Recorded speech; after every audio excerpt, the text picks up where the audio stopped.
માતા પિતા માટે વધુ એક લાલબત્તી સમાન કિસ્સો પ્રકાશમાં આવ્યો છે, જેમાં વડોદરા શહેરની સયાજી હોસ્પિટલમાં વધુ એક બાળકની ઈએનટી વિભાગે સફળ સર્જરી કરી શ્વાસનળીમાં ફસાયેલ પિનને બહાર કાઢી છે.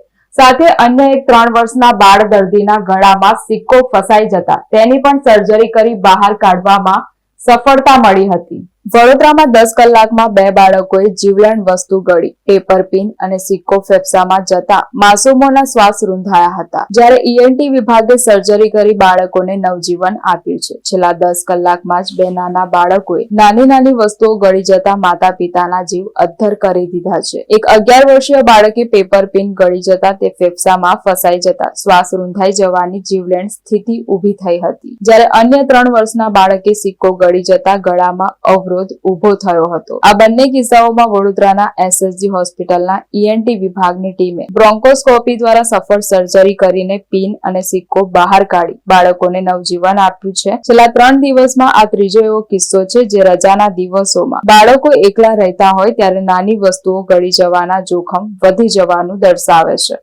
બંને ઓપરેશન એટલે આપણે કહીએ છીએ એન્ડોસ્કોપિક દૂરબીન નાખીને કરીએ એ રીતે કરવામાં આવ્યા હતા. એટલે કોઈ ચીરો કે કશું મૂકવામાં નતું આવ્યું અને બંને ઓપરેશન માટે બાળકોને પૂરા બેભાન કરવા પડ્યા હતા. ગંભીર તો ખૂબ કહેવાય. જે પિન ગળી ગયેલું બાળક હતું એનું તો પિન જતી શ્વાસ નળીમાં, જે આપણે કહીએ કે ફેફસામાં ફસાયેલી હતી અને પિન હતી એટલે એનાથી ઈજા થઈ શકે.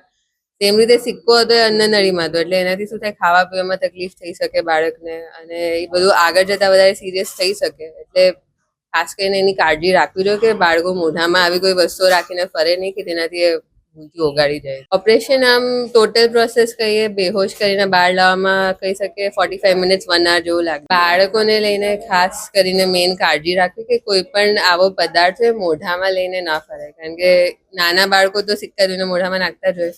મોટા બાળકો ઘણી વાર કંઈક પોતાની ધૂનમાં પિન કે કંઈ મોઢામાં લઈને ફરતા તો એવું થાય કે કંઈ રમતા રમતા કેમ ઘણી વાર ઓગાળી જાય છે, તો પછી આ ઘણું ગંભીર બની શકે છે.